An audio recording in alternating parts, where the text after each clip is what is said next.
बड़े बुजुर्गों ने ठीक ही कहा है, बड़े बड़ाई ना करे, बड़े ना बोले बोल। लेकिन प्रियंका गांधी ये समझ नहीं पाई।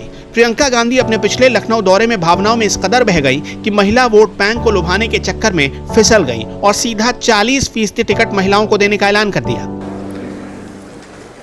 हमने तय किया है कि आने वाले विधानसभा चुनाव में उत्तर प्रदेश में कांग्रेस पार्टी 40% टिकट महिलाओं को देगी।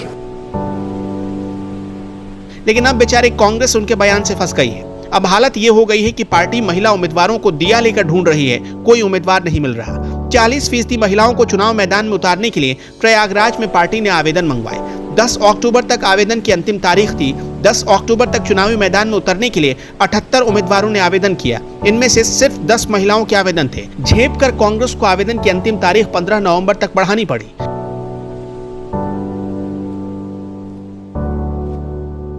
प्रयागराज तो सिर्फ एक बानगी भर है। पूरे उत्तर प्रदेश में पार्टी के पास ना तो ढंग के कैंडिडेट हैं और ना ही कोई चुनाव लड़ने की तैयारी दिखती है। सालों तक पार्टी का झंडा उठा रही पार्टी की महिला कार्यकर्ता भी चुनाव लड़ने की स्थिति में नहीं है। ऐसे में आशंका तो इस बात की है कि प्रियंका गांधी की घोषणा का फायदा वैसी ही महिलाओं को होगा जिनको राजनीति विरासत में मिली है।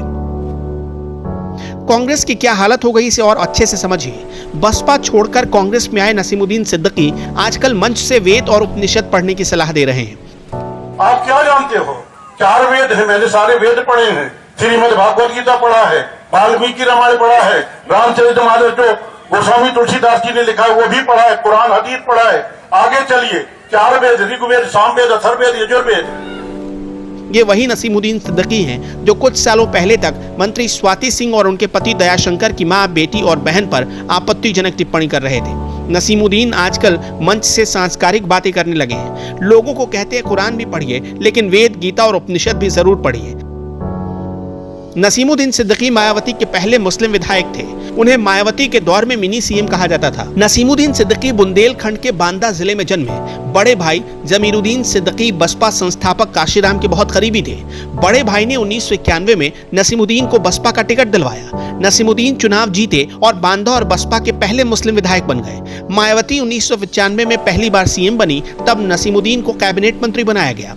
21 मार्च 1997 से 21 सितंबर 1997 तक मायावती की छोटी उम्र वाली सरकार में भी वो मंत्री बनाए गए। 2017 में मायावती ने नसीमुद्दीन सिद्दीकी को पार्टी से बाहर कर दिया।